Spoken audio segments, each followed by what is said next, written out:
Hello, in this video we're going to talk about the intermediate value theorem, also called IVT. And as you know, polynomial, all the polynomial that we have is look like these things, or things like maybe like W. This is also a polynomial, and polynomial are continuous function. What does that mean? So that means there's no gaps between the polynomials. It's all one curvy line.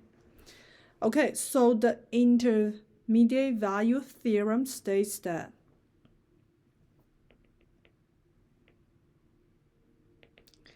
if fx is a polynomial function and the sign of f of a and f of b are opposites,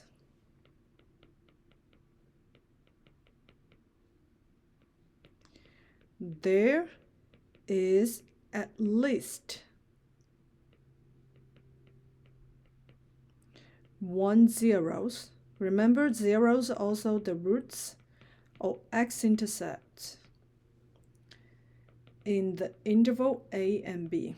So for example, here, look at this graph. This is our a. So this is f of a in here.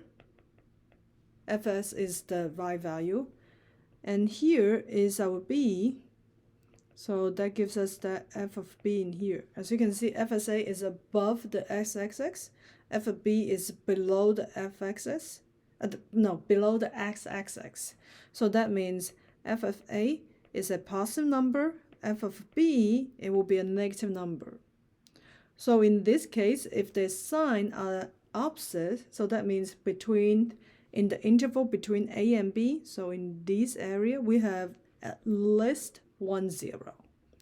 Well, there's 1 in here. Here is the x-intercept. Again, we can look at a different graph, such as the second one that I drew here. Here can be our f of a. So this gives us a. And this can be our f of b, because that gives us the opposite side. So now f of a is positive because it's above the x-axis. F of b is below the x-axis. So that gives us a negative number. So here is our b. So between a and b, the interval, we have 1 0. Ta-da! Here. Let's have an example. I want you to use the intermediate value theorem to verify that there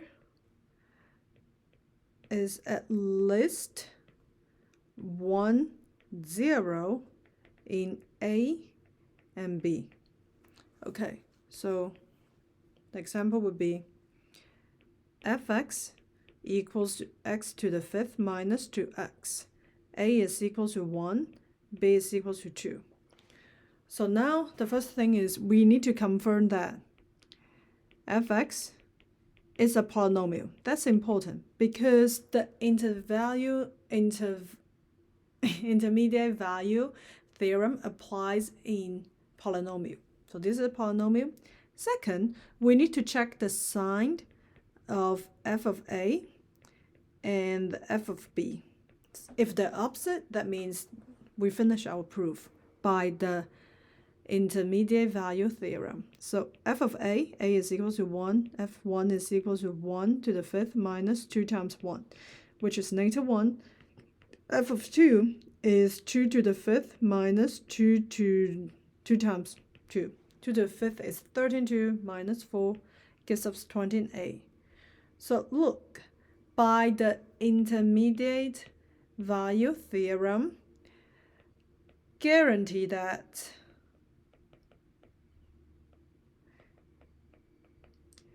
there is at least 1, 0 in the interval from 1 to 2. That's it. Finish.